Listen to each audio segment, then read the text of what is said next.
When Dick first asked me to do a talk at the Leadership Conference, my first reaction was, uh-oh, I think I've become a senior citizen school head.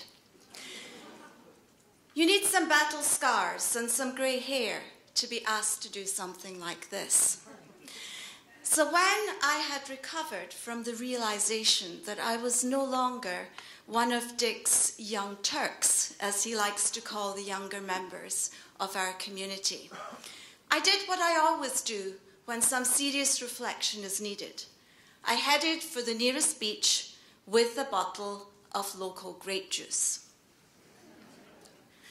Like all of us in the room, I've studied leadership theories, I've critiqued case studies, I've supported aspiring leaders, and I've watched some fabulous practitioners at work. And I've tried to find what are those magic ingredients, the kind of things that you really have to do or put in place to be a wonderful leader. Well, Dick, I've got a confession to make. I don't believe in those magic ingredients. I've never operated by a set of rules, and I've never gone into a leadership position thinking that I've got to put this and I've got to put that into place. Now, I bet Dick's sitting there wondering what I'm doing up here. But before, Dick, you think that I believe in rudderless leadership, I do want to reassure you that as a result of my battle scars and my grey hairs, I've actually developed a set of almost organic guiding principles that have become a part of my leadership DNA. And that's what I'd like to share with you today. Let's begin by looking at a photograph of my eldest daughter's bedroom. Marie-Claire is in her final year of the IB program. And when this photograph was taken, she was in the midst of doing her extended essay. What chaos. I was constantly nagging her about the state of her room. Clean it up before the cleaning lady comes. Remove all those dirty coffee cups down to the kitchen before we run out. But then I was struck by a piece of adolescent wisdom, or perhaps the result of too many nights sitting up late drinking coffee. Mama, she said to me, this is not chaos. This is organized chaos. And she took me by the hand and in a mother-child role reversal started to rationalize her organized chaos. And this is what she said. Mama, you see the pile of books on the left? Well, these are my psychology books. And the pile over on the right, well, that's my chemistry stuff. And you see that stuff in the middle that you're calling junk? Well, that's actually my biology notes. And because my extended essay is about the chemical impact of a drug on the brain, I need to be reminded of the connections between these three areas and their interdependencies. And Mama, if you make me clean up my room and put things away in little boxes, not only will you destroy my creativity, but I will fail to make these connections. Right, I thought, good try, Marie-Claire. And then she reminded me, psychologists do say that certain behaviors are learned, and very often from the mother. And so I had to reflect on not only the state of my own bedroom, but also my comfort level with chaos. And I came to the conclusion that Marie-Claire's bedroom is actually a wonderful metaphor for one of the guiding principles that I have developed that has become a part of my DNA. When I worked in accreditation, I met some absolutely fantastic leaders. And I met some fantastic leaders that had been incredibly successful in one job and then moved on to another job and faced some challenges. And I wondered, what's going on here? Why is this happening? Sometimes, of course, things happen in schools that you're not expecting. But after I did some research, I realized that some patterns were emerging.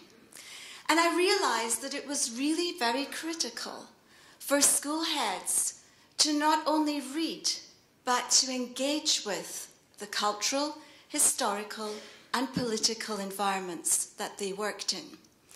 You see, what was happening was sometimes those school heads, having been incredibly successful in one situation, tried to replicate it in a new situation. And they didn't take the time to really understand the environment that they had inherited, what the connections were, what the political structure was, what the power structure was. And this failure to engage with the context of the school sometimes resulted in a loss of trust, political capital, and shortened the head's tenure. And so my first guiding principle: embrace chaos, and very carefully open up your leadership toolbox when you enter a new environment, and choose carefully the strategies that you apply in that new environment so that you make the most wonderful environment for student learning. This, by the way, is a picture of my youngest daughter's bedroom. That's just pure chaos, so I'm going to move on from there. My second guiding principle refers to change or development processes. And it's very much related to the first principle that I just mentioned. We've all heard of transformational leadership and growth mindsets and all sorts of fancy terminology. But my favorite approach to change is one of sublimation. Sublimation, as I have learned, because I'm not a chemist, is a chemical process in which a solid changes into a gas. The original components remain the same, but the state changes. Let me illustrate. Here you see two chemistry students, and they've put some iodine particles into the test tube. And heating up these particles very slowly, the iodine particles change into this beautiful gas, this purple gas that you see spilling out of the test tube. The change is seamless, it's beautiful, but the transformation is amazing. Corny as it may sound, I believe that leadership is like the Bunsen burner that you see here. In this sublimation experiment, it is the flame that is driving the change. But the mind doesn't focus on the flame. The mind focuses on the beauty of the change and the amazing transformation. So I believe that a leader is very much at their best when they can take the original components that they have inherited in a school, and through their vision, their drive, tenacity, and strategic thinking, can empower their community to make their own change. And so, leadership principle number 2.